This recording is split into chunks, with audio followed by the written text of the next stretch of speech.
As Ethan gathered his belongings and got ready to take his daughters to school, he couldn't help but appreciate the beauty of the day. The sun was shining, and there was a gentle breeze in the air.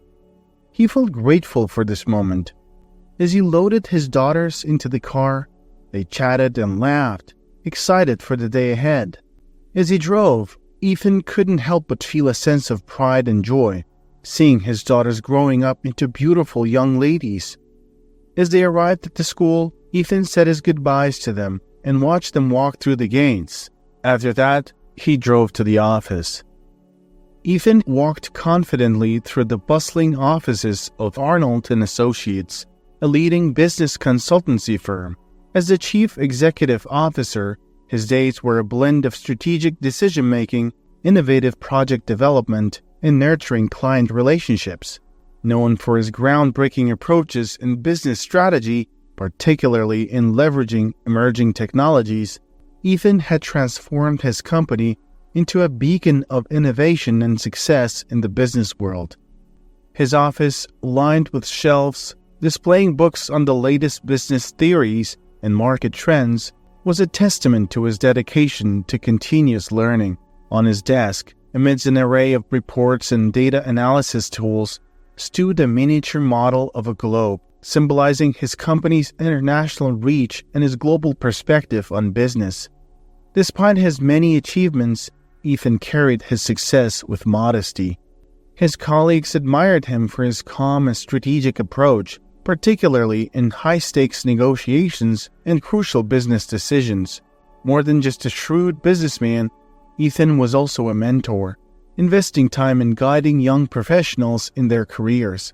His passion for business was matched by his commitment to staying ahead of industry trends, often leading his firm to adopt innovative practices that set new standards in the industry. Ethan's success was not just measured in profit margins and market shares, but also in the respect and trust he earned from his clients and the gratitude of the professionals he mentored. His ability to blend sharp business acumen with a genuine concern for the well-being and development of his team made him not just a leader in his field, but a respected and admired figure in the business community. Today marked a milestone in his life as he prepared to launch his foundation. Months of meticulous planning and organization for the event were finally coming to fruition, a dream he nurtured to profoundly impact the lives of those battling cancer. But what made this day truly heartwarming was the presence of his parents. Ethan had arranged for his parents to fly in from their quaint hometown. The moment they arrived, the air was filled with an emotional mix of pride and joy. His mother's eyes brimmed with tears as she looked around the venue, her heart swelling at the thought of her son making such a significant difference. His father, usually reserved, wore a broad smile, his eyes reflecting a sense of fulfillment as he witnessed the culmination of their hard work. The foundation's launch was more than just a professional endeavor for Ethan. It held a profound and deeply personal significance. Ethan grew up in a small, cozy town up north, where life was simple, but not always easy. His family didn't have a lot of money. His dad worked hard, fixing trucks at the local garage all day to make ends meet, while his mom was a nurse, caring for people at the town's hospital. He had an older brother, Tom. When they were kids, Ethan and Tom didn't always get along. Ethan was a bit grumpy and got annoyed easily, especially with Tom. He would often go to his parents complaining, "Tom won't share his toys with me," even when it wasn't really true. Tom, on the other hand, was more laid back. He liked playing with Ethan and didn't mind the small fights too much. Their parents usually took Ethan's side, though. His mom would often say to Tom, "You need to be nice to your little brother," making Tom feel a bit unfair. But Tom never held it against Ethan. He knew that's just how little brothers could be sometimes. Ethan was really smart in school. He was great at math and learning new languages. Understanding hard stuff like big ideas and theories was easy for him. He always caught on to new things super fast. His big brother Tom wasn't the same in school. Tom found schoolwork tough and often got low grades, but he loved sports. He was awesome at basketball and baseball in junior high, and everyone knew him for being great at playing them. Even though he loved sports, keeping up with school was hard for Tom when he was busy with games and practice. When Tom was 7, he got really sick with an infection. Their parents tried lots of medicines for 2 weeks, but nothing worked. Then the doctors gave him strong antibiotics.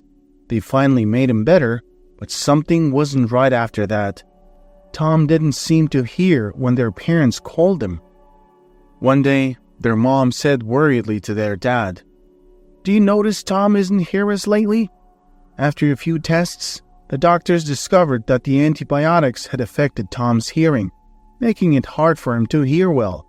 This was a big change for Tom and the whole family. While their parents were at work, Tom took on the role of looking after his younger brother and handling the household chores.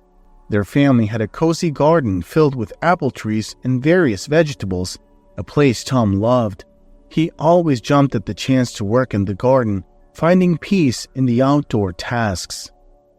It was a bright spring day, and the family was busy in their garden. Tom was busy digging a spot for a new apple tree, while his mom was weeding the vegetable patch not too far away.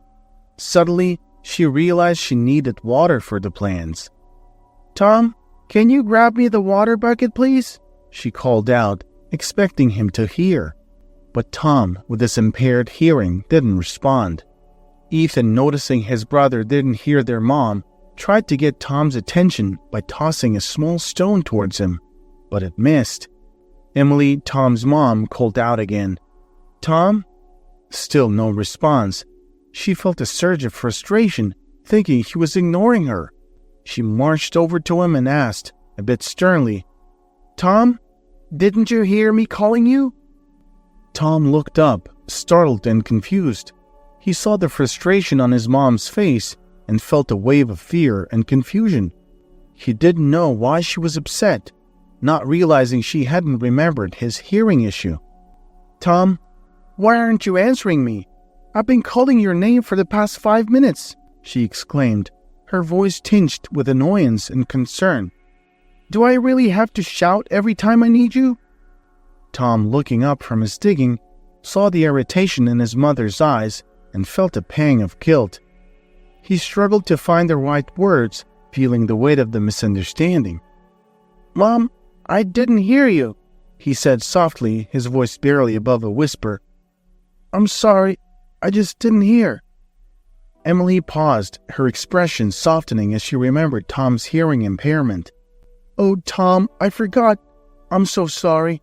I shouldn't have gotten upset," she said, her tone shifting to one of remorse. "It's just been a long day, and I forgot you might not hear me."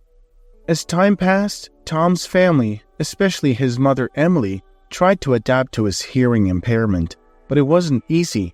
Emily often found herself getting frustrated when Tom didn't respond to her calls. Her voice would rise in volume, her words sharp with irritation, which only made communication more stressful for Tom. One afternoon, while they were all in the kitchen, Emily called out to Tom to set the table. When he didn't respond, her patience snapped. "Tom, how many times do I have to say it?" she shouted, her voice echoing off the walls. Tom, startled, turned around. "I'm sorry, Mom. I didn't hear you," he replied, his voice tinged with anxiety. He could feel the tension in the room, the constant fear of missing something important always looming over him. Ethan sometimes didn't make things easier. During their arguments, Ethan would often resort to mocking Tom's hearing impairment. "What? Can't hear me?" Ethan would sneer, even though he knew Tom probably couldn't hear the insults.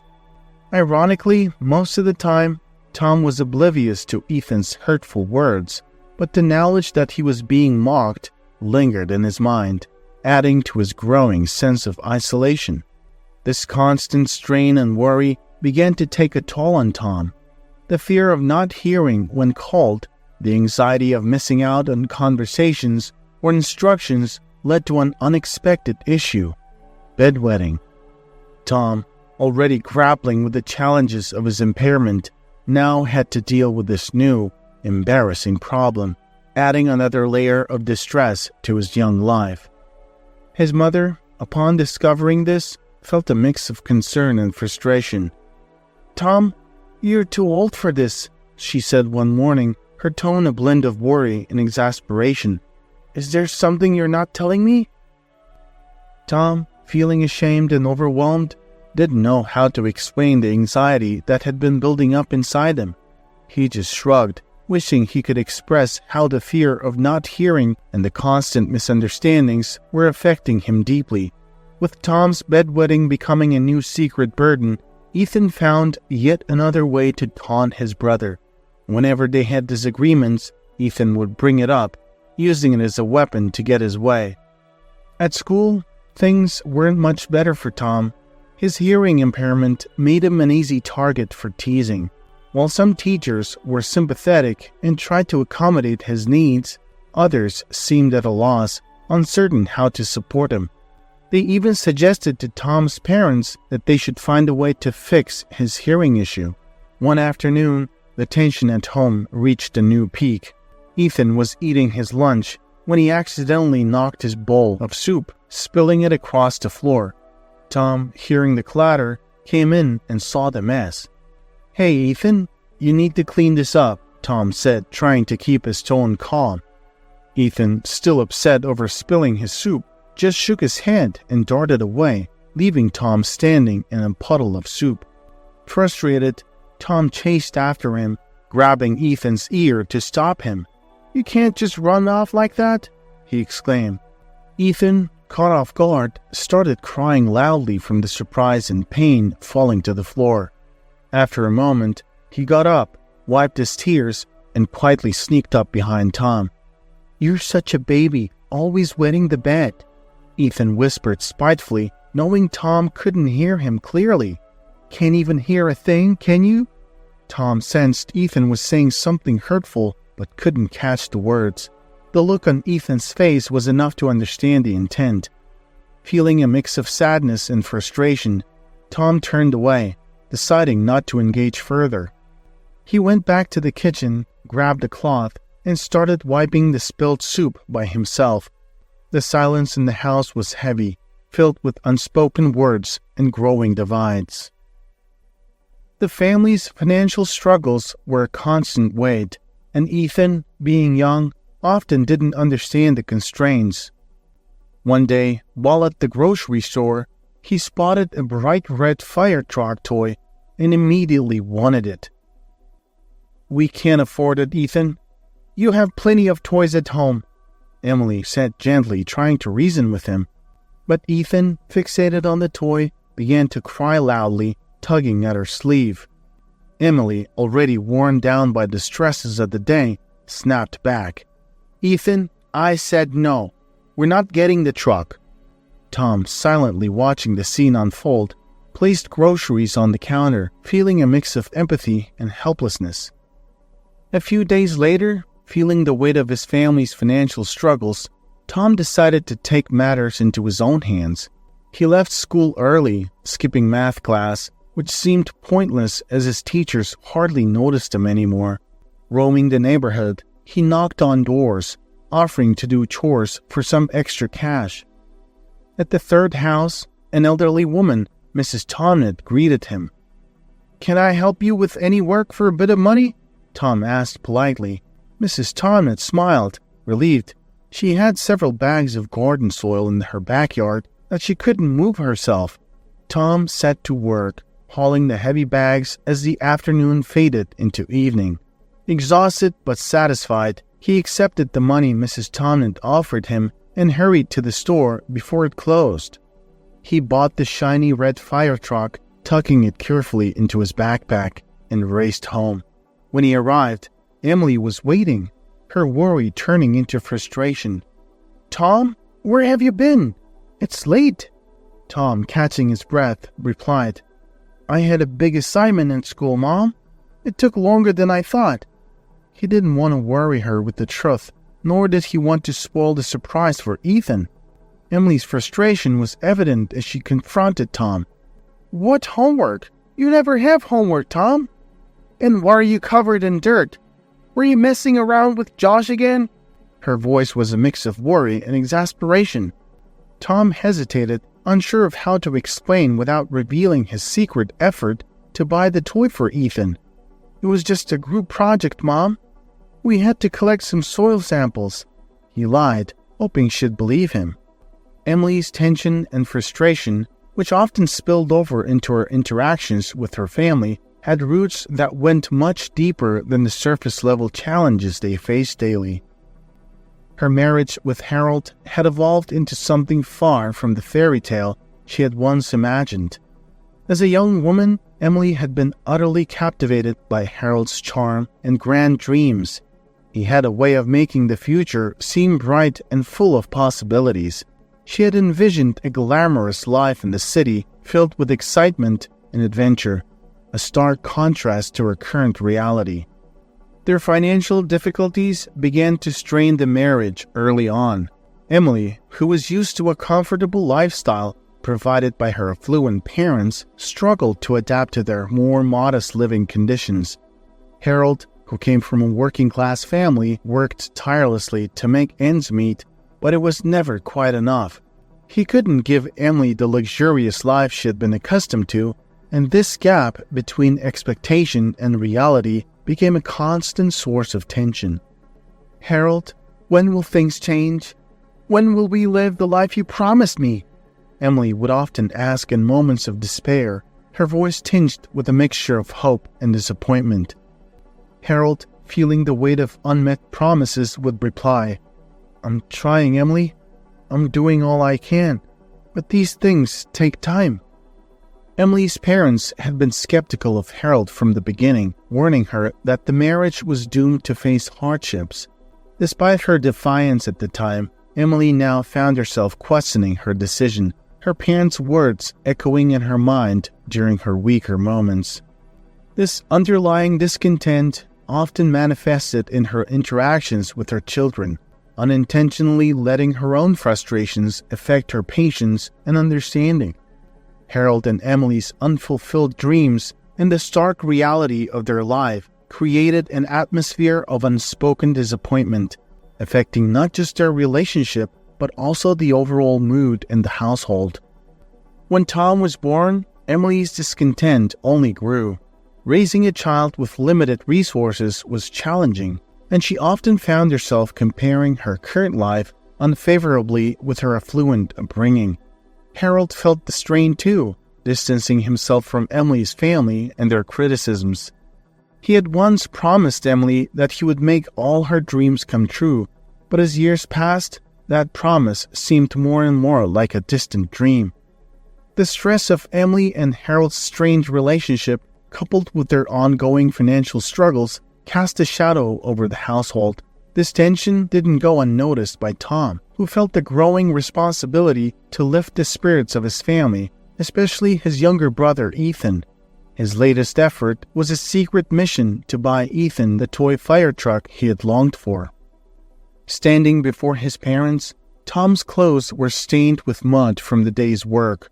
Emily, already frayed from the day's challenges, lost her temper at the sight. "Tom, look at the state of you. How can you just stand there smiling? Go and clean up now," she scolded. But Tom's smile didn't waver. Hidden in his backpack was the reason for his joy. The fire truck for Ethan. He knew the scolding was worth it. Ethan, in the way of younger siblings, found humor in Tom's predicament, giggling at the scene. His innocence shielded him from understanding the full picture, his world still simple and unburdened by the complexities troubling his parents. Once the commotion had died down and Emily's attention was elsewhere, Tom beckoned Ethan to the bathroom. With a conspiratorial grin, he reached into his backpack and carefully pulled out the shiny red fire truck. Ethan's eyes lit up with pure delight at the sight of it. He was so overcome with excitement that he started bouncing around the room, his laughter echoing off the tiles. In his enthusiasm, he accidentally bumped into the metal bucket by the bathtub, sending it clattering to the floor.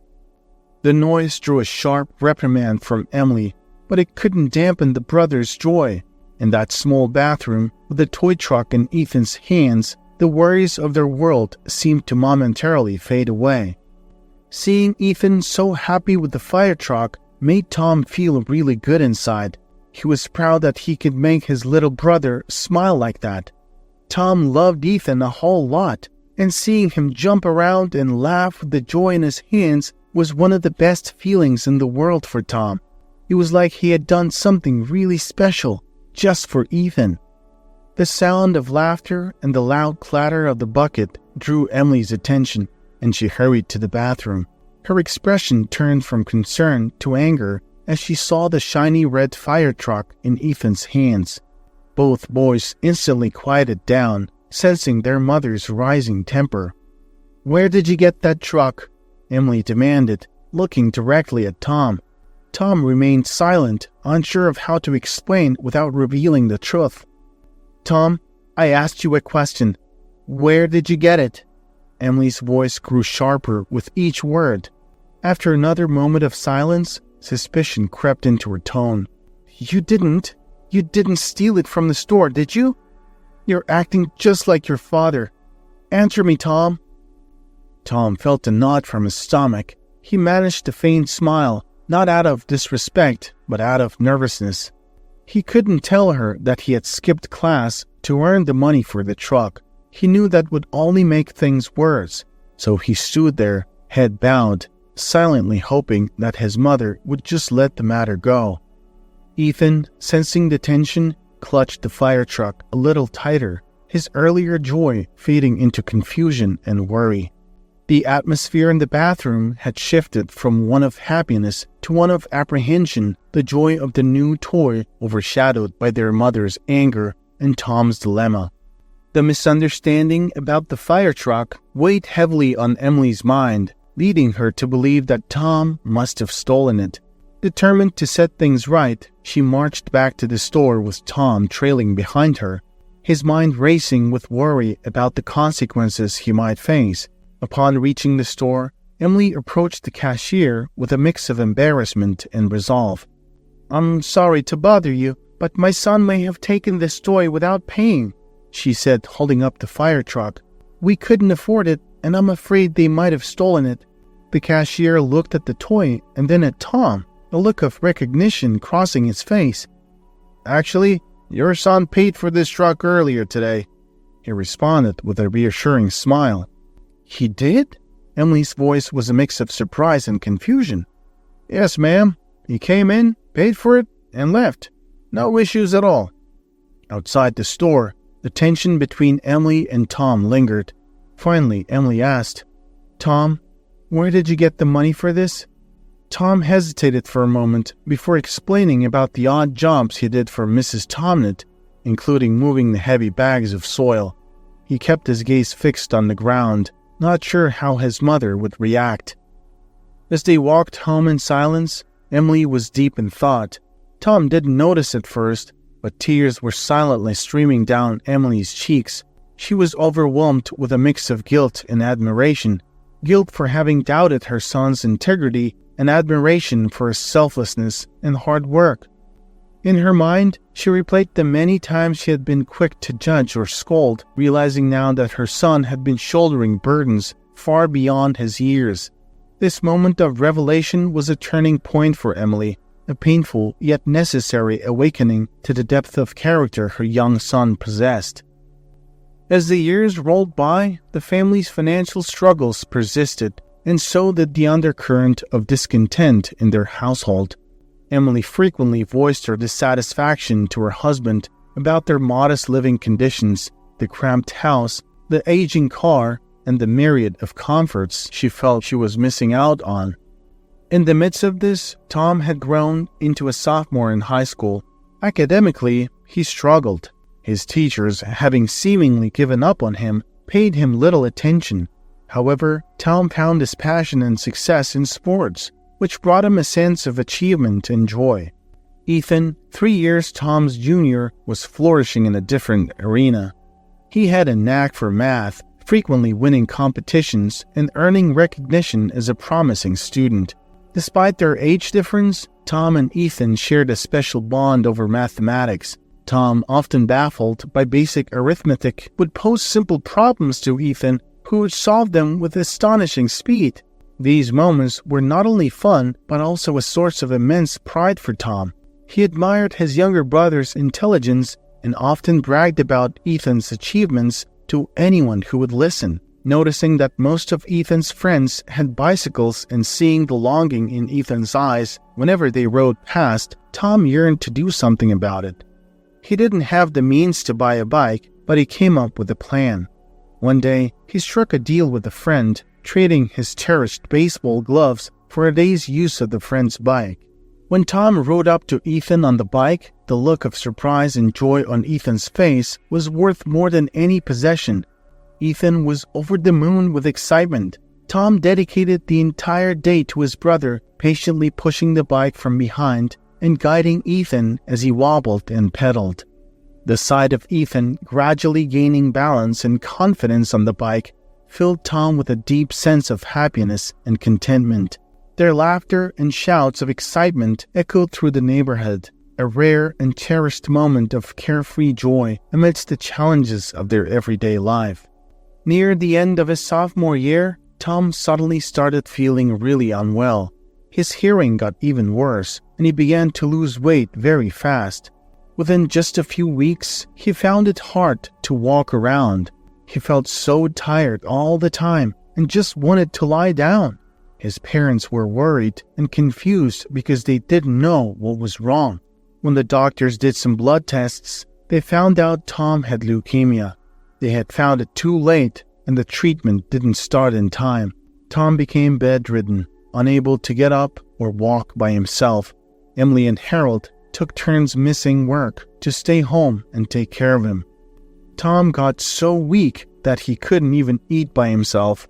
Emily fed him soft food and porridge, while Harold helped him get to the bathroom whenever he needed to go. Harold worked really hard to pay for everything. He even got a second job to help with the medical bills. At night, he would sit in the dark kitchen, quietly crying, while Emily stayed by Tom's side. After about 6 months, Tom started to lose his eyesight. Ethan, who was about to turn 12, didn't really understand what was happening at first, but as time went on, he began to realize how serious Tom's illness was. He became quieter each day, watching his big brother get sicker. Ethan would sit next to Tom for hours, asking him to play math games like they used to, but Tom could hardly move. He would just breathe heavily and stare blankly. Sometimes, he tried to turn his head towards Ethan's voice and say something, but Ethan couldn't understand him. One early morning, Ethan cried for the first time because he felt so bad for Tom.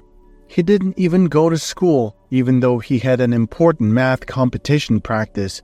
Instead, he sat on the edge of Tom's bed, holding his hand, crying softly. His tears fell onto Tom's hand. Ethan looked at his brother, who was just lying there, his eyes open but not really seeing anything. He remembered all the times Tom had been there for him, like when he got him the red fire truck or spent hours helping him learn to ride a bike. Those memories made him cry even more. Ethan sat by Tom's bed, his voice trembling as he spoke to his brother. "I love you, Tom. Can you hear me? I love you so much. Please try to get up." His voice grew more desperate. "Come on, Tom. You have to get up. You promised you'd take me to the lake. Don't break your promise, Tom." He paused, fighting back tears, then pleaded softly. "Let's play our math game, just like we used to. Please, Tom, ask me a math question. I'll get it right, I promise." As he sat there, memories of their past began to flood Ethan's mind. He remembered the times he had mocked Tom for his hearing problems, the cruel laughter when Tom couldn't catch what others said. He thought about the moments he had made fun of Tom for wetting the bed, pinching his nose in disgust. These memories, once trivial childhood squabbles, now twisted in Ethan's heart, filling him with regret and self-loathing. "I was so mean to you, Tom. I'm so sorry," he whispered, his voice cracking with emotion. He looked at his brother, lying motionless, and his heart ached. The playful, caring brother who had once pushed him on a bike, who had gone out of his way to get him a toy fire truck, now lay silent and unresponsive.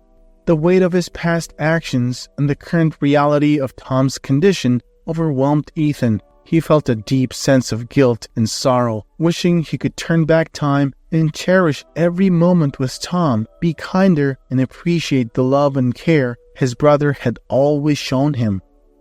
Ethan was sitting close to Tom, his voice soft and full of hope. "Tom, please listen. I'm so sorry. Let's go to the lake, okay? Just you and me. We can ride in a boat and have a great time. Please, Tom, say something." Suddenly, Tom turned his head a little towards Ethan. A weak smile appeared on his lips, and he slowly lifted his arm, motioning for Ethan to come closer. Ethan's heart leaped with excitement, and he called out loudly, "Mom, Dad, Tom's looking at me. He's really looking. Come quick."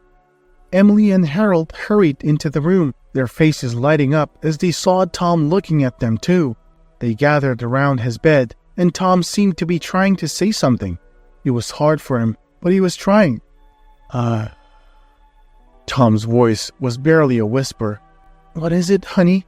Emily leaned in, trying to hear him. "Ethan, promise me," Tom managed to say. "Promise to send Ethan to a good school. He's smart, way smarter than me. He's got a bright future." Tears started rolling down Emily's cheeks as she listened to Tom's words. Harold, holding Tom's hand, wept quietly too, moved by the love and care Tom showed for his brother even in his own difficult time. Emily gently cradled Tom's head, kissing his forehead tenderly. "We love you so much, Tom," she said softly. "Please forgive us. You're our precious boy."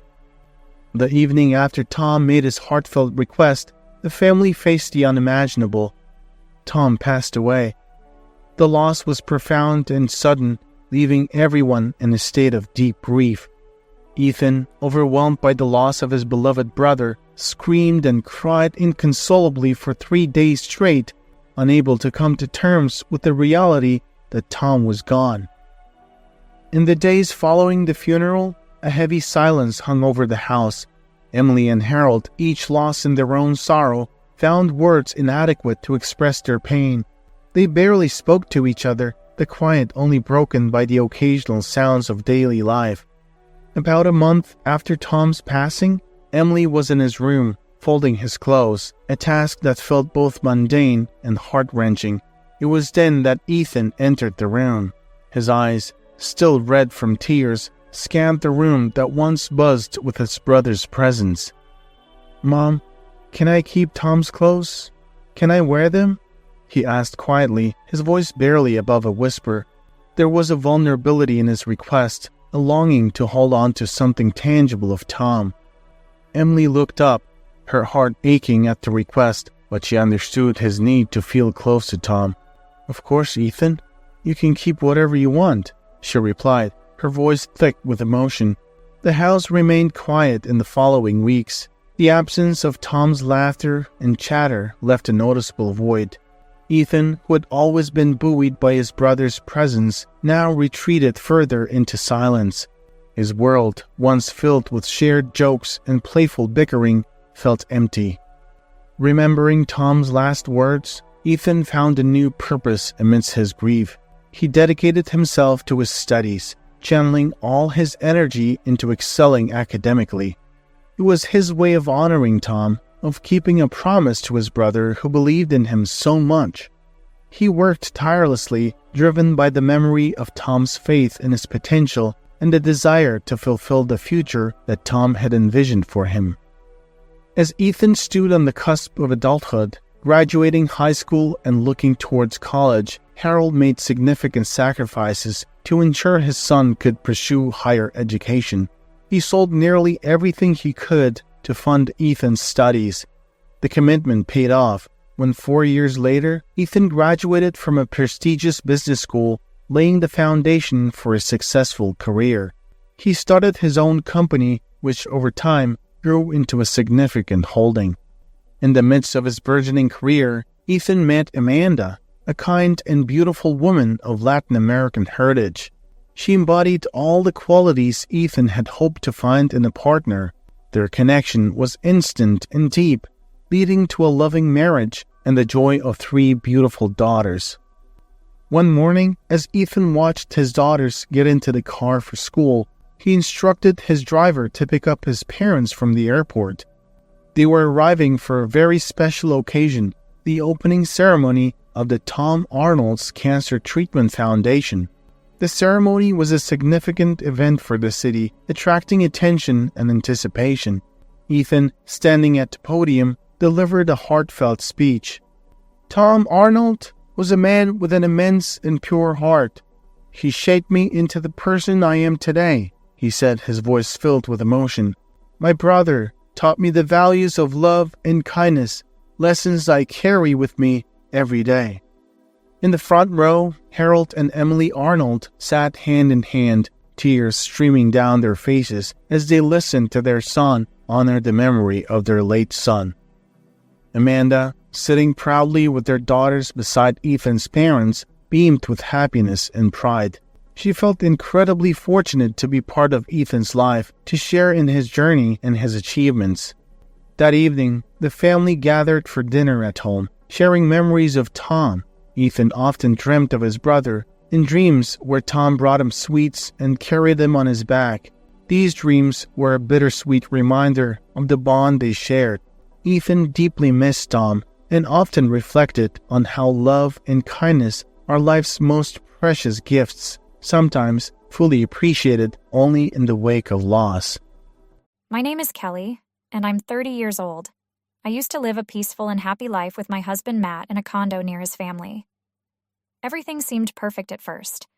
I had a job I liked, a loving husband, and a beautiful condo to call home. But little did I know that my life was about to take a drastic turn when Matt's family started getting more involved in our lives than I ever imagined. It all started a few months after Matt and I got married. His parents and sister lived nearby, and they would often drop by our condo unannounced. They always commented on how nice the place was, and I could sense envy in their voices. One day, my mother-in-law looked around and said, "The view here is really nice. I'd love to live in a place like this." My father-in-law nodded in agreement, adding, "There's a spare room here. Why don't we all just move in together?" To my surprise, Matt smiled and said, "That sounds great. We could save on rent, and it would be fun to have Mom and Dad around." I couldn't believe what I was hearing. Matt spoke about the condo as if it were his own. In reality, the condo belonged to my brother, who let me stay there rent-free. Matt seemed to think that marrying me somehow made the condo his, and his parents obviously believed the same.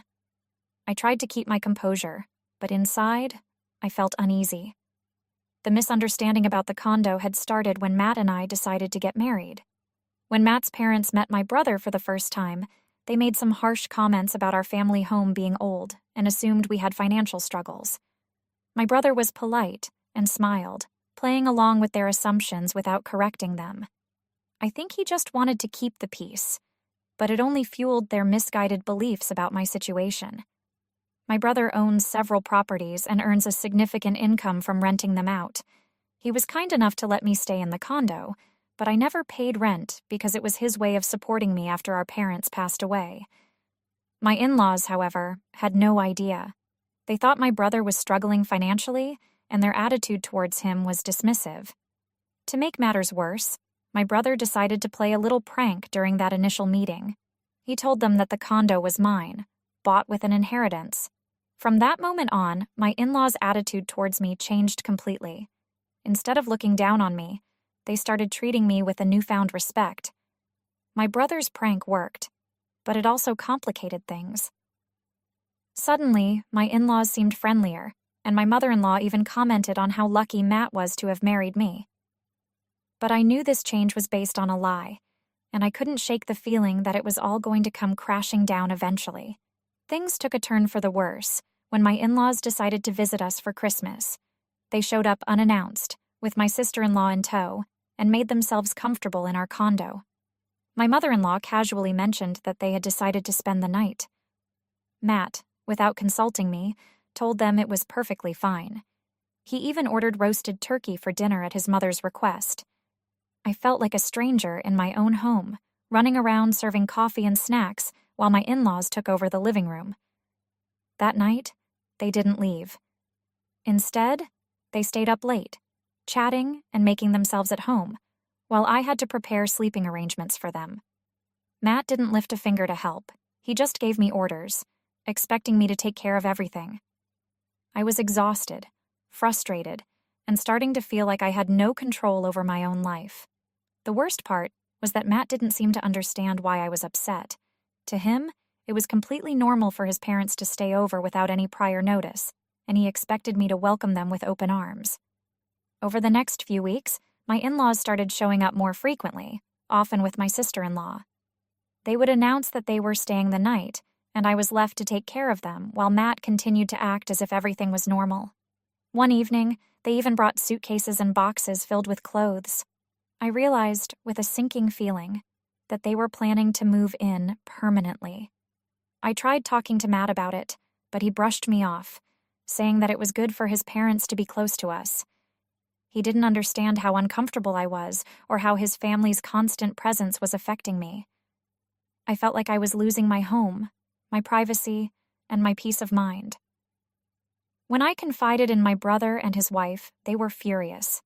My sister-in-law insisted that I needed to stand up to Matt and set boundaries, but I knew it wasn't going to be that easy. Matt was completely under his parents' control, and lately, he'd been coming home late, making it impossible for us to have a proper conversation. One day, my brother decided to confront Matt directly. He invited Matt over to talk, hoping to reason with him and make him understand how unfair the situation was for me. But instead of coming alone, Matt brought his parents and sister with him. The conversation quickly escalated, with my father-in-law interrupting every time my brother tried to speak. My mother-in-law even accused my brother of being jealous because our condo was better than his old house. It was a complete disaster, and I felt embarrassed and defeated. After that confrontation, things only got worse. My in-laws started treating the condo as if it were already theirs. They moved more of their belongings in, and my sister-in-law even started preparing for a party without asking me. I was at my wits' end, and I didn't know how much longer I could take it. My brother, seeing how miserable I was, offered to help me find out if Matt was hiding something from me. My sister-in-law had suggested that Matt might be up to something suspicious, and I couldn't ignore the nagging feeling that she was right. It wasn't long before my brother's suspicions were confirmed. He hired a private investigator, and the results came in. Matt was cheating on me. The news hit me hard, but it also gave me the clarity I needed. I couldn't stay in this marriage any longer. Matt had betrayed me, and his family had made my life a living hell. It was time for me to leave. The final straw came when my in-laws showed up at the condo one evening with a shocking proposal. My father-in-law, with a smug smile on his face, said, "We'll give you $200,000 in alimony, so please divorce our son and leave this condo. Matt isn't to blame, but since we are receiving this condo, we should pay you compensation." I was stunned. They genuinely believed that they were entitled to the condo, and they were willing to pay me off to get it. I couldn't help but laugh at the absurdity of it all. Their misunderstanding was so ridiculous that I almost felt sorry for them. Without saying much, I grabbed my bag, which I had already packed, and decided to leave. Before walking out, I told them, "I'll bring the divorce papers later, so please prepare the condo's contract as well." My in-laws' faces lit up with joy, thinking they were finally going to get what they wanted. I left the condo, feeling a strange mix of anger, relief, and disbelief. I went straight to my brother's house, where he and his wife welcomed me with open arms. My brother looked serious when I told him what had happened. "Matt really was cheating," he said. "You should dump him right away." I agreed. I had already made up my mind. There was no going back now. My brother's wife tried to lighten the mood, joking that it wasn't often someone got $200,000 in compensation for being cheated on. Despite everything, I managed to smile. The next day, my brother and I went back to the condo to finalize things. My father-in-law immediately brought up the condo contract, eager to get it signed. Matt, oblivious to the fact that his affair had been exposed, made a snide remark about how they would be using the luxury condo for their family. My brother firmly told him, "Considering you cheated on Kelly and lied to her, this compensation is only fair. This doesn't settle everything, but stay away from her from now on." Hearing this, Matt turned pale, and my in-laws were visibly shocked. My father-in-law, still in denial, insisted on signing the condo contract. He thought the compensation they had paid me was in exchange for the condo, and he was eager to make it official. My brother and I watched as they signed the documents, their faces filled with triumph. They genuinely believed they were getting the condo, and I didn't bother correcting them. As we left, my mother-in-law declared, "This is our home now. You have nothing to do with it anymore, so please leave quickly." We walked out without saying another word. A month later, my ex-husband and his family showed up at my brother's house in a rage. "Why do I have to pay rent for that condo?" Matt yelled. "It's supposed to be mine." My father-in-law, panicking, added, "We can't afford such high rent. We paid the compensation thinking we would get the condo, not knowing it was a rental. We need a refund." My mother-in-law was also furious, insisting that they shouldn't have had to pay me $200,000. My brother calmly explained the truth to them. "You see, I'm actually the owner of that condo. The entire building is mine." My ex-husband and in-laws were stunned into silence. They had signed a rental agreement without realizing it, and now they were stuck paying rent for a condo they thought they owned. My father-in-law's face was filled with regret, and my mother-in-law, still in denial, demanded that I return the compensation, but I refused. "We accepted that compensation as a response to the infidelity. We can't return it after it's been paid," I said firmly. Their situation was even worse than I had imagined. My mother-in-law confessed that they had planned to use the condo as collateral for a loan, but now they couldn't repay the $200,000. My ex-husband and in-laws were drowning in debt, and my sister-in-law was also in trouble. She had been cheating on her own husband, and now she was facing a divorce and demands for compensation. Their once tight-knit family was falling apart, burdened by financial troubles and betrayal. Meanwhile, I moved back in with my brother and his wife, finding peace in their warm and loving home. Just when things seemed to be settling down, my brother and his wife shared some wonderful news. My sister-in-law was pregnant. The joy in their eyes was contagious, and for the first time in a long time, I felt truly happy. Seeing my brother's family filled with love and happiness made me hopeful for my own future. I knew I wanted to build a life like theirs, one filled with respect, love, and mutual support. I was ready to move on from the past and open myself up to new possibilities. Someday I hoped to meet someone who would truly cherish me, and together, we could create a family of our own, just like my brother's, a family filled with warmth, laughter, and love. My name is Seal Wood. 3 years ago, my husband Omar left for a long-term job assignment on a remote island. It was supposed to be a new opportunity for him to get closer to his dream of becoming a teacher. But instead, it marked the beginning of the end of our marriage. I still remember the day Omar told me about the assignment. He came home and announced, without consulting me or our daughter Jewel, that he would be moving away for 3 years. His casual attitude shocked me.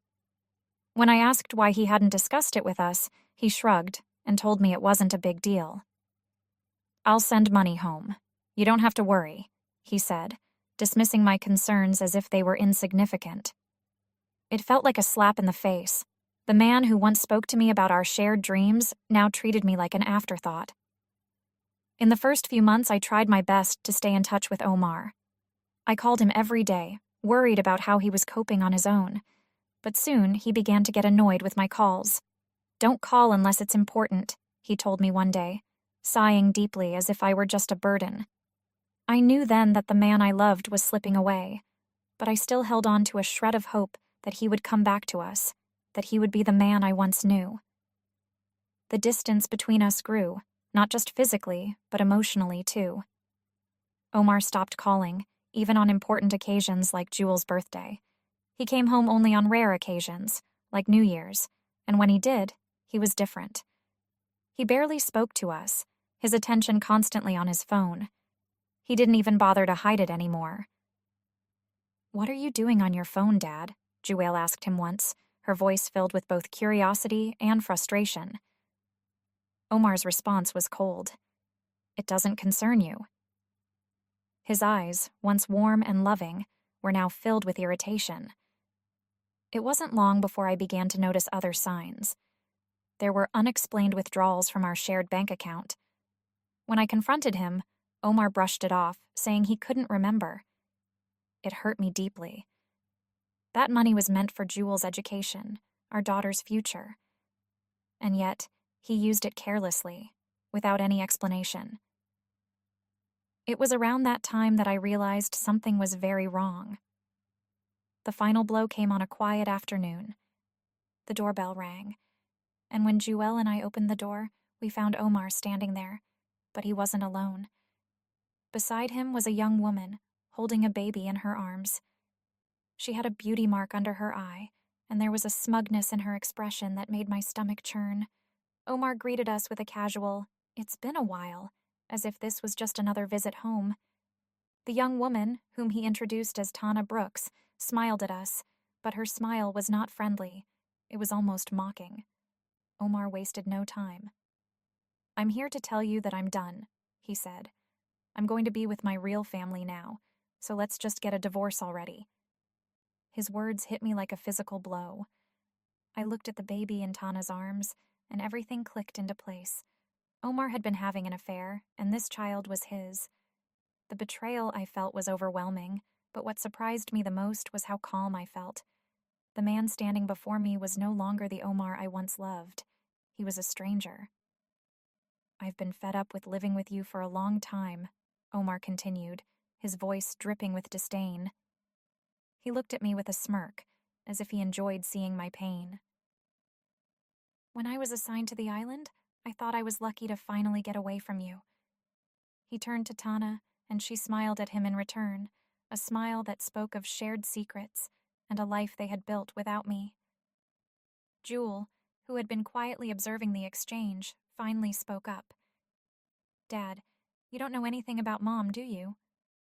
Her voice was steady, but there was an edge to it that caught Omar off guard. He looked at her, confused. "What are you talking about?" Jewel didn't answer immediately. Instead, she disappeared into the house and returned with a book in her hand. She handed it to Omar, who looked at the cover, his eyes widening in surprise. "What's this?" he asked, staring at the author's name. It was my pen name, the name I had been using since my days in the literary club where Omar and I had first met. "Mom's a novelist," Jewel said, her voice filled with pride. "She's been working from home all these years, and her books have been quite successful. One of them is even being adapted into a movie." Omar's face went pale. He had no idea. He had been so caught up in his own world that he hadn't even noticed what was happening in mine. He had dismissed my work as insignificant, never once asking about my dreams or my achievements. Omar tried to recover, but the shock was evident on his face. "You never told me," he stammered. I looked at him, and for the first time in a long time, I felt no emotion, no love, no hatred, just indifference. "I tried," I said, "but you never listened." The realization seemed to hit him then, and he looked away, unable to meet my eyes. Tana, who had been silent until now, suddenly spoke up, her voice filled with arrogance. "If you're so successful, then maybe you should be the one paying a settlement," she said, her tone challenging. Omar nodded in agreement, his pride wounded. The absurdity of their demand left me speechless. They were the ones who had betrayed me, and now they wanted compensation? I couldn't help but laugh, a cold, bitter laugh that seemed to echo in the silent room. Jewel stepped forward, her eyes locked on Tana. "You're Sugar, aren't you?" she asked, her voice calm but accusatory. Tana's face turned white at the mention of the name. Omar looked confused, but Jewel continued. Sugar was a game streamer who caused a scandal a few years ago. She got involved with another streamer, and there were rumors about a secret pregnancy. That baby you're holding? Is it even Dad's? Omar's confusion turned to horror as the truth began to sink in. He grabbed Tana by the shoulders, his voice trembling. Is that true? Is the baby mine or not? Tana looked away, her silence answering the question. Omar's face crumpled as he realized that everything he had believed in was a lie. He had given up his family for a woman who had deceived him from the start. I watched as Omar broke down, tears streaming down his face. There was a time when I would have felt sorry for him, when I would have comforted him. But that time had passed. He had made his choice, and now he had to live with the consequences. I want a divorce, I said, my voice steady. You can keep your new life, but Jewel and I will be just fine without you. Omar tried to protest, but Jewel cut him off. We don't need you, Dad. Mom has been the real support for this family for a long time. You were just too blind to see it. Her words were harsh, but they were true. Omar had chosen to leave us long before he moved to the island. He had abandoned his responsibilities, his family, and his dreams. As I looked at Omar and Tana, I felt a sense of closure. The life I had once dreamed of with Omar was gone, but a new chapter was beginning for Jewel and me. I turned to my daughter, who smiled at me, her eyes filled with determination. Let's go, Mom, she said, and I nodded. Together, we walked away from the past, ready to face whatever the future held. Over the next few months, the divorce proceedings were finalized. Omar tried to negotiate, tried to convince me to take him back, but I stood my ground. The man I had once loved was gone, replaced by someone I no longer recognized. Tana, too, faced her own challenges. The truth about her past came out, and she was forced to leave the island, her reputation in tatters. Omar lost his job at the tutoring center, his dreams of being a teacher shattered. He had betrayed not only me, but also his own aspirations. He ended up taking a job in manual labor, his once bright future reduced to nothing. It was a harsh reality, but it was the result of his own choices. As for me, I continued to write. My books gained popularity, and I found solace in my work. Jewel excelled in school, her strength and resilience inspiring me every day. We built a new life together, one that was free from the shadows of the past. It wasn't always easy, but it was ours, and that was enough. One day, I received a letter from Omar. It was filled with apologies, with pleas for forgiveness. He wrote about how he had lost everything, how he regretted every decision he had made. But as I read his words, I realized that I felt nothing. The love I once had for him was gone, replaced by a sense of peace. I didn't need his apologies or his regrets. I had moved on, and so had Jewel. The past was behind us, and the future was bright. I had found my voice as a writer, and Jewel had found her strength as a young woman. Together, we were unstoppable. And as I looked at my daughter, I knew that no matter what challenges lay ahead, we would face them together, with courage and with love. The story of Omar and Tana was a cautionary tale, a reminder of what happens when you lose sight of what truly matters. But for Jewel and me, it was a new beginning, a beginning that was filled with hope, with dreams, and with the promise of a better tomorrow. Tristan's heart pounded fiercely as he jolted awake in bed, his sheets twisted around his shaking legs. Cold sweat coated his skin, making his pajamas stick to him like a second skin. Memories from that all-too-familiar nightmare clung to his thoughts, refusing to let go. Once a rare visitor in his dreams, this nightmare had become a constant nightly intruder. The room's shadows seemed deeper, and the silence weighed heavy as he grappled with lingering fear. Dragging himself out of bed, he made his way to the kitchen for a comforting sip of water. Tristan had tried almost everything to escape this recurring dream. He even considered searching for the girl from his past. Though he believed he could find her with some dedication, he hesitated. Dropping everything in his life to embark on such a mission felt too great a sacrifice. but perhaps a hidden part of him was also scared of what he might discover. Despite his few attempts to locate her, he always came up empty-handed. A new chilling thought then began to plague him. What if she was no longer alive? The incident that haunted him occurred about 15 years ago.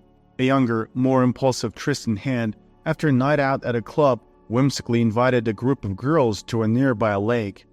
Their merrymaking continued by the serene water, but when it was time to head home, Tristan, under the influence of alcohol, still took it upon himself to drop the girls home.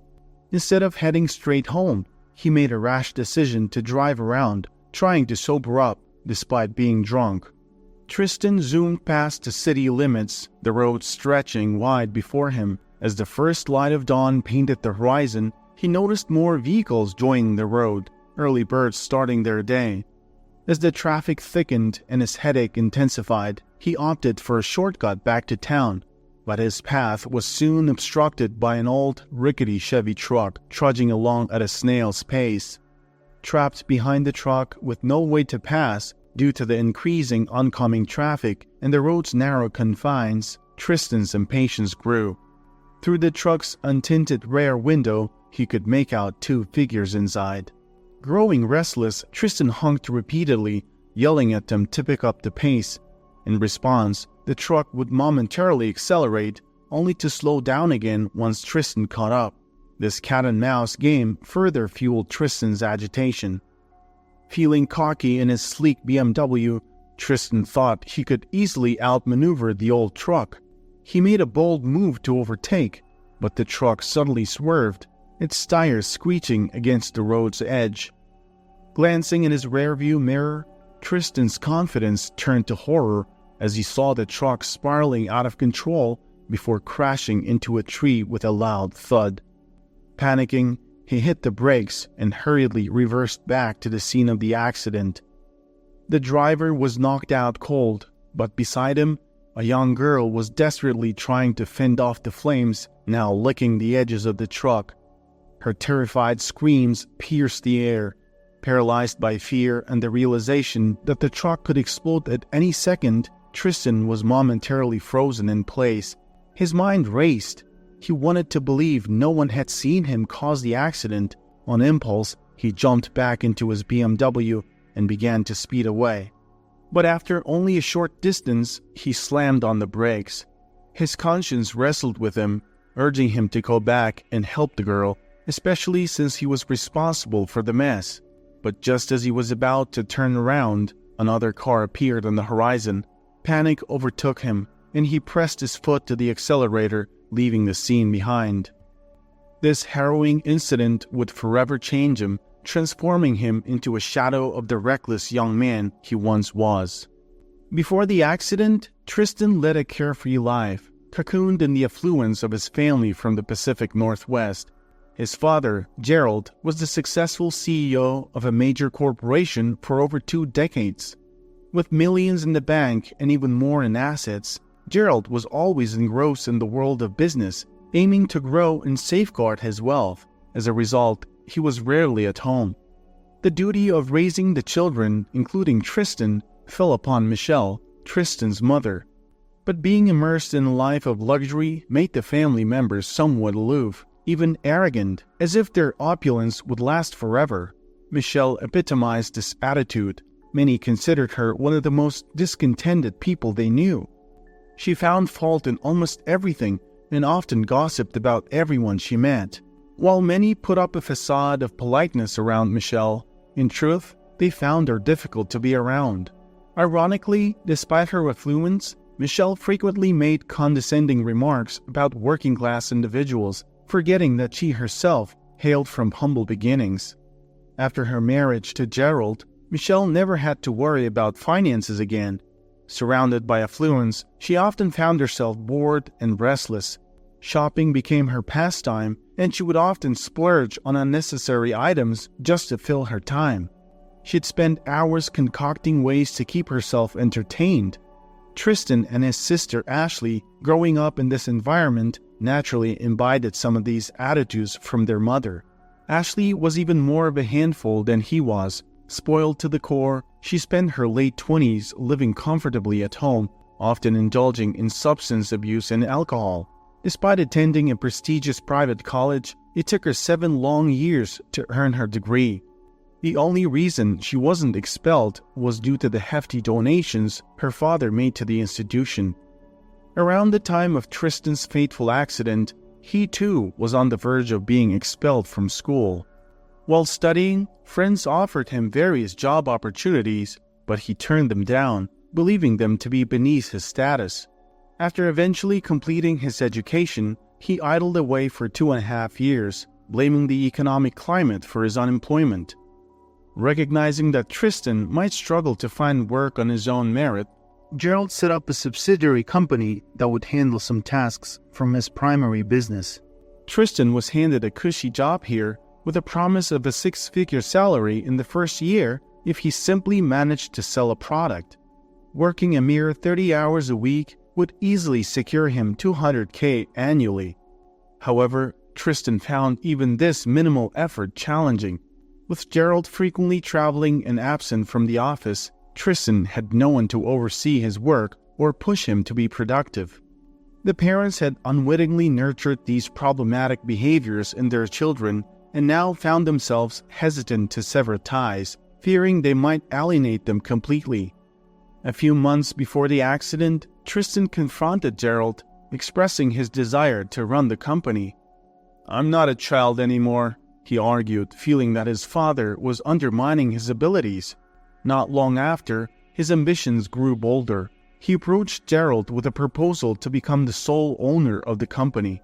Gerald, ever the pragmatic businessman, voiced his reservations about Tristan's readiness for such a responsibility. This only infuriated Tristan further. Seeking solace and validation, he vented his frustrations to Michelle.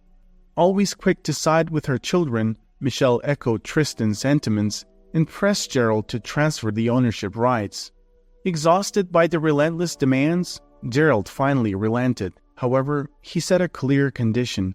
While Tristan could take over the company, doing so marked the beginning of his independent life. He would no longer be entitled to any financial support from his father. Deep down, Gerald foresaw the impending challenges, but he was at his wits' end and yearned for a reprieve from the constant family drama. Upon gaining control, Tristan's first move was to host an extravagant celebration at their family home. He treated himself to a brand new BMW and ordered expensive wines from abroad. Work took a backseat as Tristan jetted off to lavish resorts and hosted parties at upscale hotels, surrounding himself with glamorous company. His subordinates often reached out, urging him to attend crucial company meetings, but Tristan was too preoccupied with his new indulgent lifestyle. As Gerald had foreseen, Tristan's high-flying lifestyle was not sustainable. Not long after moving into a sprawling house on the outskirts of the city, Tristan's downward spiral accelerated. He delved deeper into substance abuse, escalating to more potent drugs.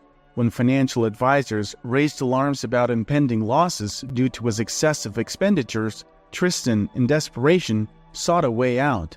Through contacts, he found a buyer for the company. The proceeds from the sale, however, were quickly squandered on his vices, narcotics, parties, and fleeting relationships. He splurged on extravagant items like a helicopter that mostly sat unused, luxury watches, designer clothes, and more vehicles. Before long, his funds were completely drained.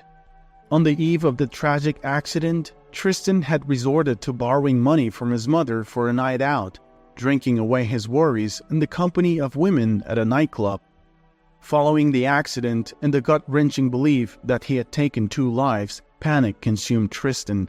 He frantically returned home, hastily gathering essential belongings. The overwhelming fear of facing a lifetime behind bars paralyzed him. Reaching out to his father wasn't an option either. Gerald had grown distant, no longer picking up Tristan's calls. It was unlikely he would intervene now, especially considering the strain in his relationship with Michelle. The robust connection the couple once shared had eroded over time. Gerald was mulling over the idea of divorce. In the background, he was discreetly ensuring that Michelle wouldn't be able to claim half of his hard-earned wealth in case of a separation. The realization had dawned upon him that he had prioritized physical attraction over compatibility when choosing a life partner. Broke and drowning in debt, Tristan left a vague note for his sister, merely saying he was heading somewhere. He didn't have a clear plan, only a desperate need to escape and let things cool down. He chose a bustling city as his refuge. Here, the harsh realities of life swiftly bore down on him. His remaining funds were quickly spent on booze and dingy motel stays. Without connections or friends to vouch for him, securing a job became an impossible task. He felt utterly defeated. Days turned into aimless wandering, and nights were spent in any corner that seemed safe and relatively warm. Half a year later, he mustered the courage to reach out to his mother. The news he received was heartbreaking. Ashley had succumbed to a drug overdose. Despite their childhood squabbles, the weight of her loss weighed heavily on him. Ashley was, after all, his only sibling.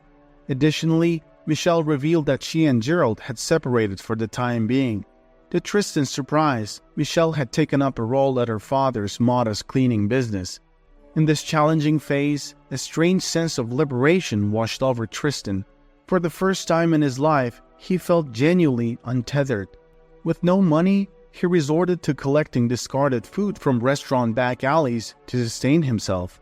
During this period, the streets introduced him to a diverse set of individuals, some of whom had once been successful professionals like doctors, businessmen, and lawyers. Listening to their stories, Tristan realized that many of them had faced the same downfall. Their success had clouded their vision, and like him, they had been consumed by excess. Over the years, the street taught Tristan how to endure and adapt. Once a young man with boundless wealth and arrogance, his challenging circumstances humbled him. Of all his regrets, one haunted him the most: the memory of the young girl's desperate eyes from that tragic accident. His first step away from the street life was thanks to a familiar pizza joint, the very place he'd scavenged leftovers from. Tristan often expressed his gratitude to the owner, Melvin, for creating what he felt was the best pizza in town. And it wasn't just lip service. The pizza was genuinely exceptional. Tristan's frequent presence outside Melvin's shop led to an unexpected gesture. Melvin began offering Tristan and a few others free, freshly made pizzas on occasion.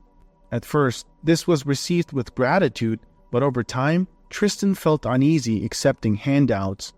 Wanting to give back, he proposed promoting the shop by holding a sign on a busy corner. And so, Tristan's first job began.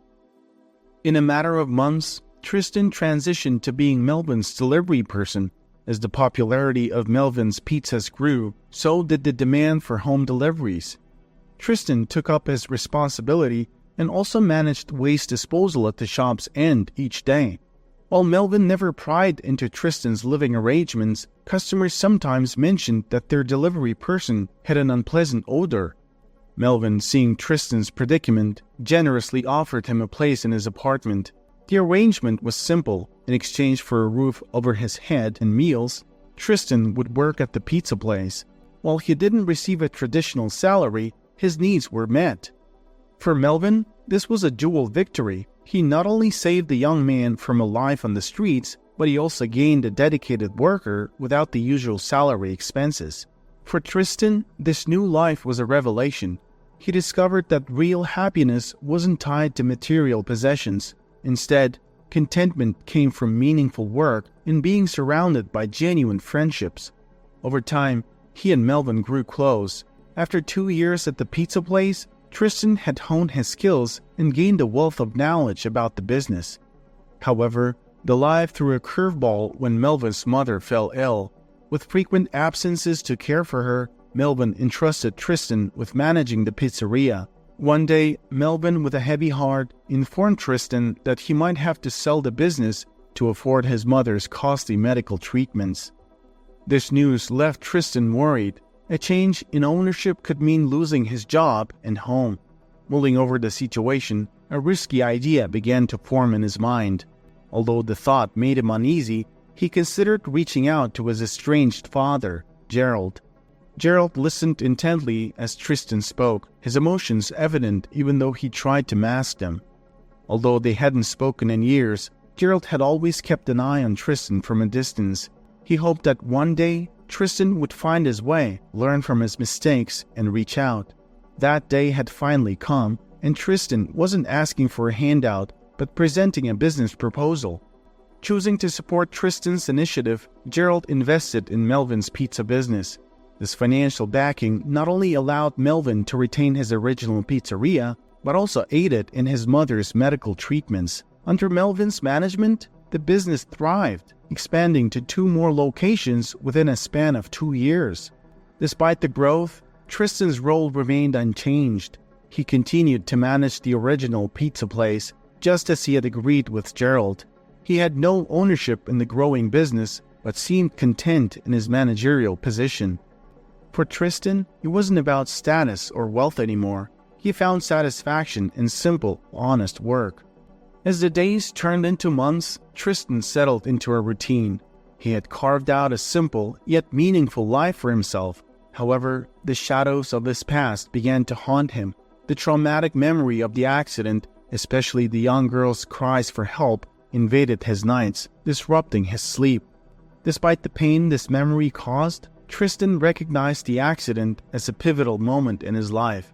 It led to his downfall, forcing him to confront his choices. Through this challenging journey, he had discovered the true essence of life and its deeper values. Tristan glanced at the clock, realizing it was already 5 a.m. Sleep had eluded him again. He sighed, deciding to make some tea. Maybe he'd start his workday early. As he approached the restaurant, he could see the early morning activity beginning inside. As he entered, he almost bumped into a young man. "Sorry, we aren't open yet," Tristan said. "I'm looking for Tristan Sheen, the manager," the man replied. "That's me," Tristan responded with surprise. The young man paused, sizing him up. "Oh, I thought you'd be, I don't know, more formal looking or something. Anyway, I'm Derek, Melvin's cousin. I'm here to take your place." Tristan's eyebrows knit together in confusion.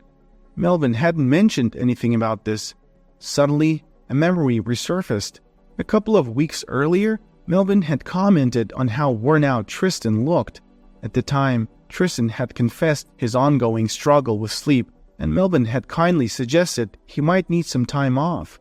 Grabbing his phone, Tristan dialed Melvin, who explained, "Derek has been pestering me for a while, wanting to manage one of the restaurants. He's been assisting at our other location. I thought this could be a good opportunity for you to take that break we talked about. Whenever you're ready to return, Derek will step aside and assist you." Tristan was touched by Melvin's care and concern for his well-being. As he began to show Derek the ropes, explaining the various aspects of daily operations, Derek interrupted him repeatedly. "I've seen all this before," Derek said confidently. "I've got it covered." With a nod, Tristan felt relieved. If Derek knew the routine, it would make Tristan's temporary departure smoother. Regardless, he decided to see out the day's tasks before stepping back. Tristan found himself in unfamiliar territory, waking up without the immediate need to rush to work. He contemplated taking some days off at home or perhaps embarking on a hiking trip, though he hadn't settled on a plan. The routine of work had become such an integral part of his life that its sudden absence felt strange. Meanwhile, Derek, just 3 days into his management role, made a significant change. He let go of one of the older male waiters. In his place, Derek had posted an ad on Craigslist and had already lined up potential replacements for interviews. Enter Marcy, a striking young woman who caught Derek's eye immediately. Initially, he had guessed her age to be closer to 30, but after observing her more closely, he concluded she was likely in her early 20s. Derek, at 32, had a track record of flirting with waitresses at his previous job. With no intention of settling down anytime soon, he believed that serious relationships were burdensome. Blessed with handsome features and a management position, Derek rarely faced rejection. The day took a challenging turn when a large group of college students flooded the restaurant, placing substantial pizza orders. The kitchen team, only half an hour into their shift, hadn't prepared for such a rush. Derek snapped, "If any customer leaves unsatisfied, I'll have heads rolling in the kitchen." The head chef, visibly upset by Derek's approach, responded, "We've barely been open for 30 minutes, Derek." "That's exactly my point. We are open, and the goal is to serve customers, not get ready to serve," Derek shot back. The chef, looking a tad exasperated, mumbled a retort and hurried back to the heat of the kitchen. Not long after, Derek almost bumped into Marcy. "Why are you hanging around here? The dining area needs you," he chided.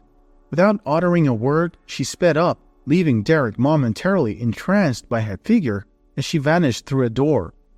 Later in the day, Derek stepped outside for a moment of fresh air. He noticed Marcy on a bench, soaking in the sunlight. Everyone deserved a break, he mused. He approached her with a friendly grin. "Is this seat taken?" Marcy, slightly startled, made space.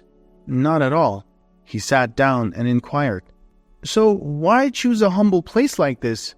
You could easily be elsewhere, turning heads." Raising an eyebrow, she playfully retorted, "Oh, and where would that be? Perhaps a fashion runway, donning exquisite dresses and leaving audiences in awe?" She laughed. "That life isn't for me." "Is it the glamorous dresses or the audience's attention you'd dodge?" "Both," she responded, getting up to leave. However, Tristan impulsively grabbed her wrist.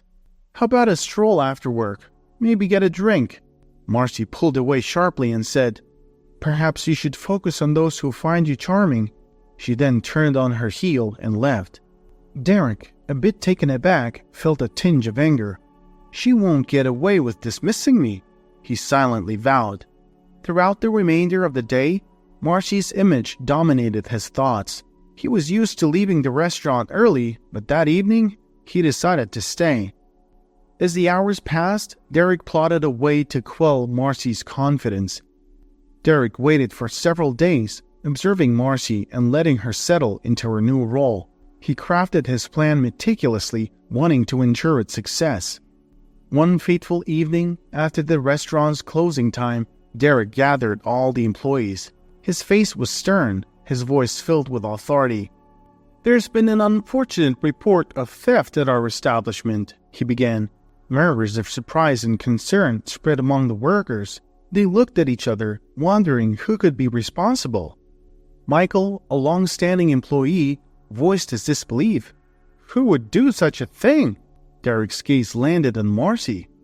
"Our newest member," he declared with feigned regret. Marcy's face paled. "I've never stolen anything. This is ridiculous." A malicious smile tugged at Derek's lips. "Prove it then. Show us you've nothing to hide." Hesitantly, Marcy emptied her purse on the table. The items scattered, basic necessities, but nothing suggesting theft.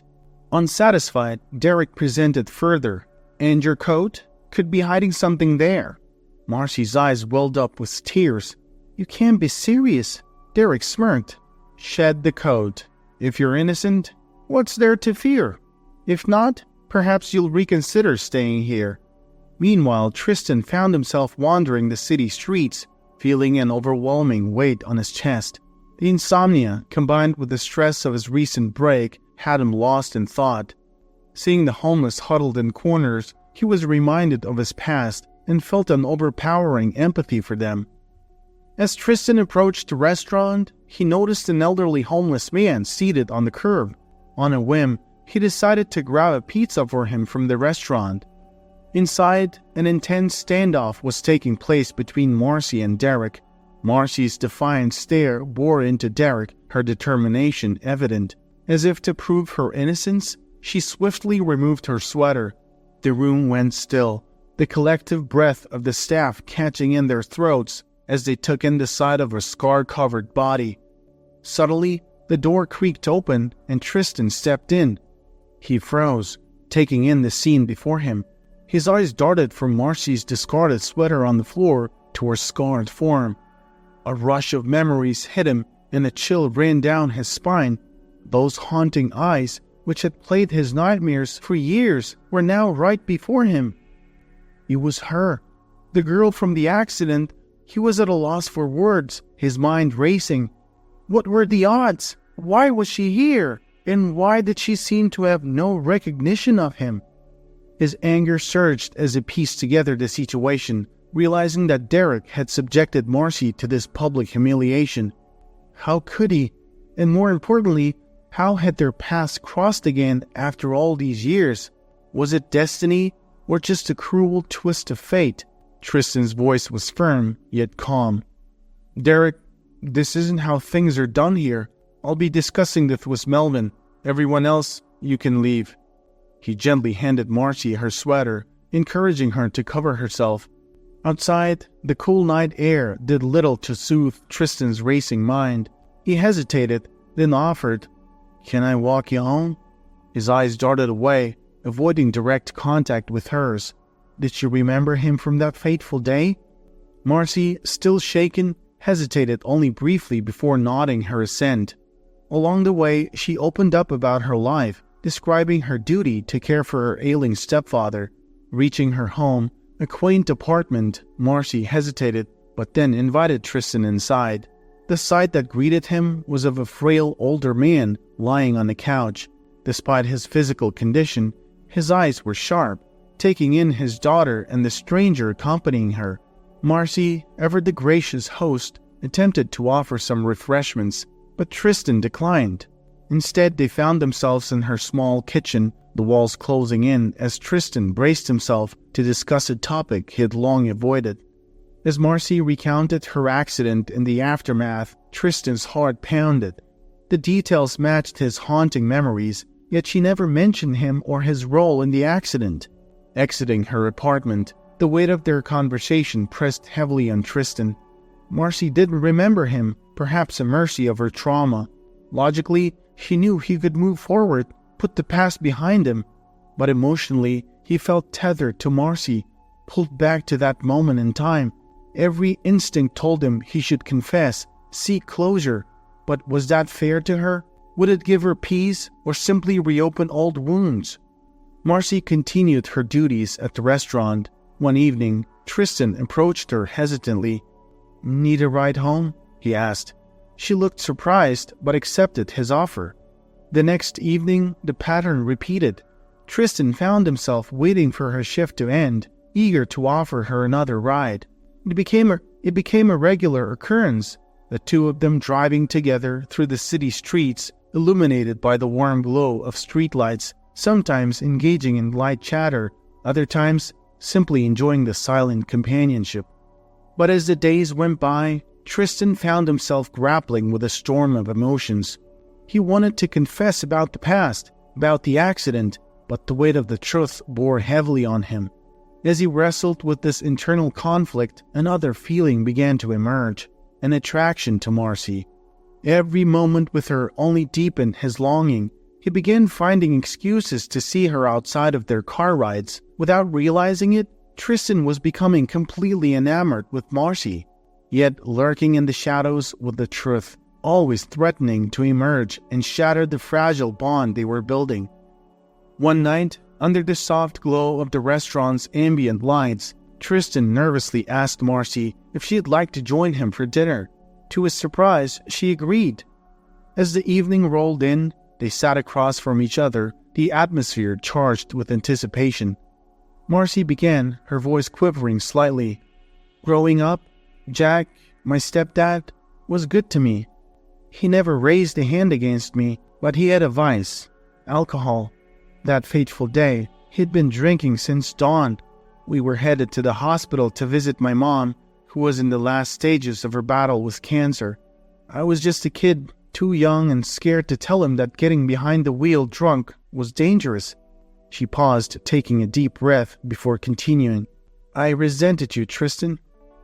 Every time I looked at these scars, I wish you had suffered, not me." Tristan's heart raced. The realization hit him hard. She had known his identity all along. As Marcy went on, it became evident that her anger was fueled by her stepdad's version of events. Marcy's voice softened. "When you passed her car that day, Jack couldn't handle it. He was so intoxicated, he could barely keep the car on the road. You weren't the cause, Tristan. He was. Tears welled up in her eyes, her voice breaking. "No one's ever looked past my scars. They see them, and they see a freak." With tenderness, Tristan reached out, lightly touching her scarred skin. "Marcy, you're not a freak. You're strong, resilient, and beautiful. We're going to fix everything." The weight of years of guilt and shame lifted from Tristan's shoulders. The accident wasn't his fault, and together they could find a way to mend their wounded hearts.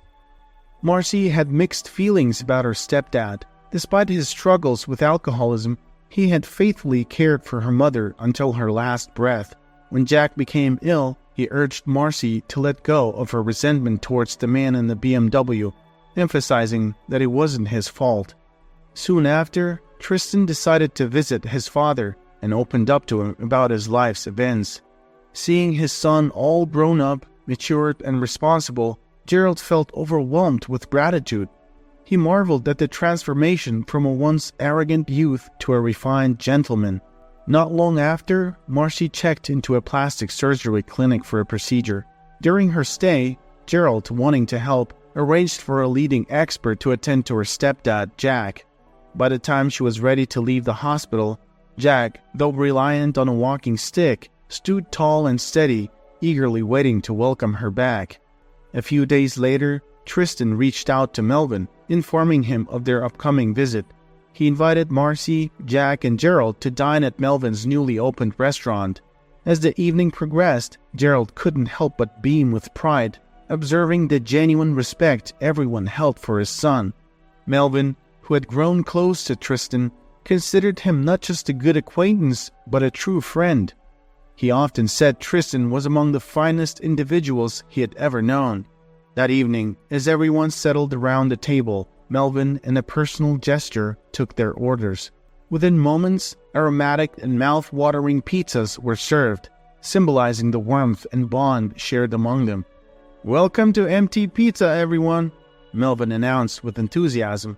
"This is our latest branch, the third in line. Tristan and Mr. Sheen, there's a special surprise waiting for you before dessert." Tristan's gaze followed Melvin's gesture to the other end of the room. To his astonishment, it was his mother, Michelle. She looked different, more at peace. The flashy jewelry she always wore was missing, replaced by a simple elegance. There was a calm and tranquility about her that he hadn't seen before. With a playful grin, Tristan said to Melvin, "You're always one step ahead, aren't you? It's like you read my mind." Melvin chuckled. "I had a hunch you wanted a reunion, and I thought maybe you and Gerald could use a little push." Over the years, even though Gerald and Michelle had lived apart, their bond was never truly broken. They occasionally exchanged calls, but their deeper feelings for each other remained. All they needed was that gentle nudge, that invisible force, to bridge the gap they'd created. As the days turned into months, the wounds of the past began to heal. Gerald, seeking a quieter life, chose to step back from his bustling business operations. He and Michelle found solace in a quaint farmhouse, cherishing the simplicity and tranquility it offered. Meanwhile, Tristan and Marcy remained dedicated to their roles at Melvin's cozy pizza joint. Their shared experiences and countless hours together deepened their connection. One particularly exhausting weekend, after an exhilarating hike, Tristan paused to take in Marcy's presence. The intensity of the moment palpable, he drew her closer, whispering, "Thank you. You've given me a renewed sense of purpose." While Marcy sensed his gratitude, the depth of his feelings was still unfolding for her. The more they shared, the more she enjoyed Tristan's company. Their bond thickened with each passing day. To Tristan, Marcy wasn't just another face in the crowd. She was his anchor, the one who had shifted the trajectory of his life. As days rolled on, Marcy was increasingly impressed by Tristan's kindness and genuine nature. It took a while, but Tristan eventually opened up about his tumultuous past, revealing the life he led before their fateful meeting. Realizing the transformation in Tristan and recognizing the role she played in it filled Marcy with a sense of pride and fulfillment, yet neither of them felt the need to rush things. They were content, finding joy in the present and relishing their evolving relationship.